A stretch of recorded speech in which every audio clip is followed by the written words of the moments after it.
Hi, I'm Justin Michael Williams, and one of the things that I know is that people are feeling so stuck in shame and blame and guilt and perfectionism as it relates to this conversation about diversity, equity, and inclusion. And one of the things that I know for sure is that we are all looking for something that brings us together, not tears us apart. Something that doesn't continue to call us out and call other people out, but that calls all of us forward. This is a shift in our language and a shift in our perspective that will actually allow us to stop just making gestures and doing all these trainings and learning about racism and about diversity, but actually doing something that moves us forward in the direction of our vision and our goals so that we can all come together and enjoy this one big thing that we all get to do together called life.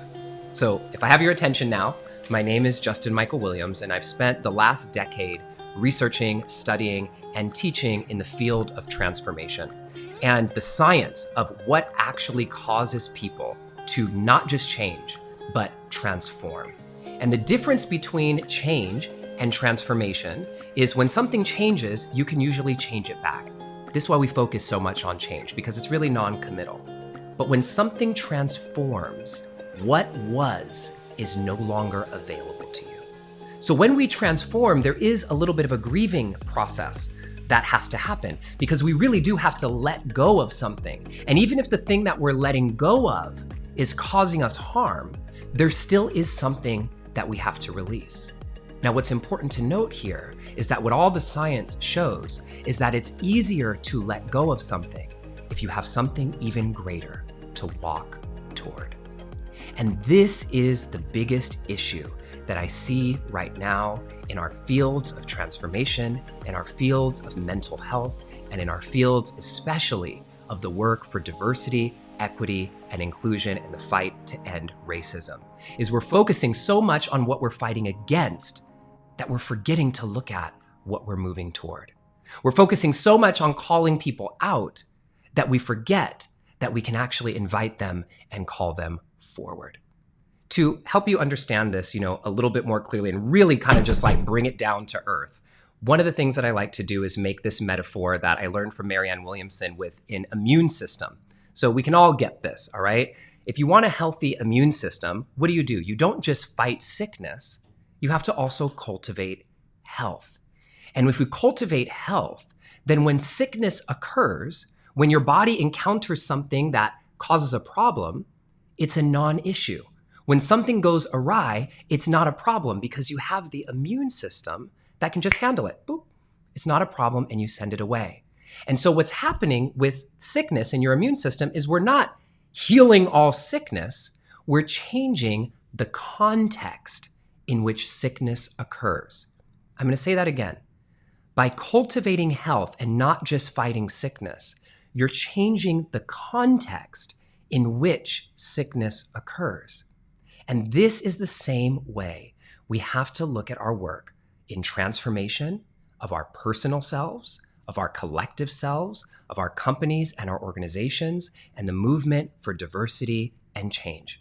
And the reason for this is diversity issues are going to come up. Racism is going to come up. Things are going to happen. But if we have the structures and systems and immune system in place, then when those things come up, they are a non-issue because we have cultivated connection. We have cultivated health. We've cultivated compassion.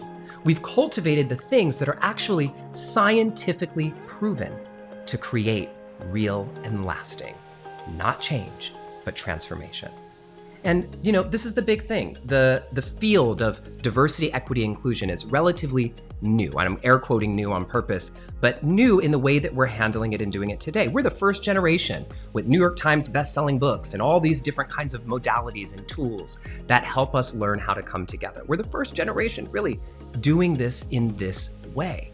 So many of our ancestors that came before us, the people and the leaders who worked before us, were not able to and did not have the tools and were not equipped to do the work in this way. So here we are trying this whole new thing, right? These cultures coming together, trying to work together and live together and make it happen. But what is not new, what's not new and what is very studied and billions of dollars have gone into studying this, is the science of what causes change and transformation. The psychoeducation, the neuroscience, the physiology, the psychology. And so one of the biggest problems we have right now in the approach to diversity, equity, inclusion, and transformation is we're not using what we know works. We're using shame, we're using blame, we're using guilt, we're using perfectionism, and people are feeling so stuck and pushing themselves away from a movement that we actually all really want, which is to come together. And so in my work, I use the science of transformation, the science of change, integrate it with a lot of fun, some music so that we can feel it. The music is the sugar that makes the medicine go down, so that we can all step forward into our vision for the world and not just spend the rest of our lives fighting against racism, but fighting for a future that we all want to live in together. My mantra in my work is we rise together. And the only way we're going to get through this is if we all step up to the plate and do the work that is ours to do in this time, and to do it with a lot of love and a lot of fun. So I hope to get to connect with you and meet you somewhere along the path. This is Justin Michael Williams signing out. Bye for now.